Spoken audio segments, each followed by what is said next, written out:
விருதுநகர் மாவட்டம் அருப்புக்கோட்டையில் ஆபாசமாக பேசியதை தட்டி கேட்ட இளைஞர் கொலை செய்யப்பட்டுள்ளார். மருமகனும் மாமனாரும் சேர்ந்து இளைஞரை கொலை செய்த சம்பவத்தின் பின்னணி என்ன? விருதுநகர் மாவட்டம் அருப்புக்கோட்டை சத்தியவாணி முத்துநகரைச் சேர்ந்தவர் 24 வயதான தினேஷ்குமார். இவர் பெயிண்டிங் வேலை செய்து வந்தார்.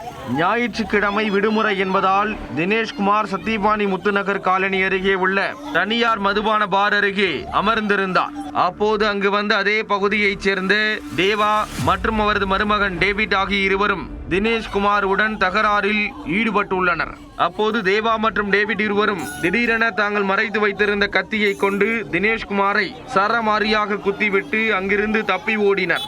இதில் வயிறு, கழுத்து உள்ளிட்ட இடங்களில் பலத்த காயமடைந்த தினேஷ்குமார் இரத்த வெள்ளத்தில் சரிந்து விழுந்து துடிதுடித்து அங்கேயே உயிரிழந்தார். சம்பவம் குறித்து தகவல் அறிந்து வந்த போலீசார் தினேஷ்குமார் உடலை மீட்டு அரசு மருத்துவமனைக்கு அனுப்பி வைத்தனர். மேலும் இது குறித்து வழக்கு பதிவு செய்து தப்பி ஓடிய குற்றவாளிகளை தீவிரமாக தேடினர்.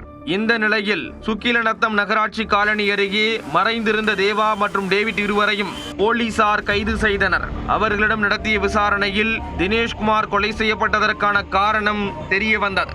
தினேஷ்குமார், தேவா மற்றும் டேவிட் ஆகிய அனைவரும் ஒன்றாக சேர்ந்து பெயிண்டிங் வேலை செய்து வந்துள்ளனர். கடந்த ஒரு மாதத்திற்கு முன்பு தேவா சத்தியவாணி முத்து தெருவிற்கு செல்லும் வழியில் இருந்து கொண்டு அந்த வழியாக செல்வோரை ஆபாசமாக பேசியுள்ளார்.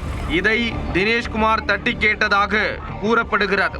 இதனால் இருவருக்கும் இடையே வாய் தகராறு ஏற்பட்டு முன்பகை உருவானது.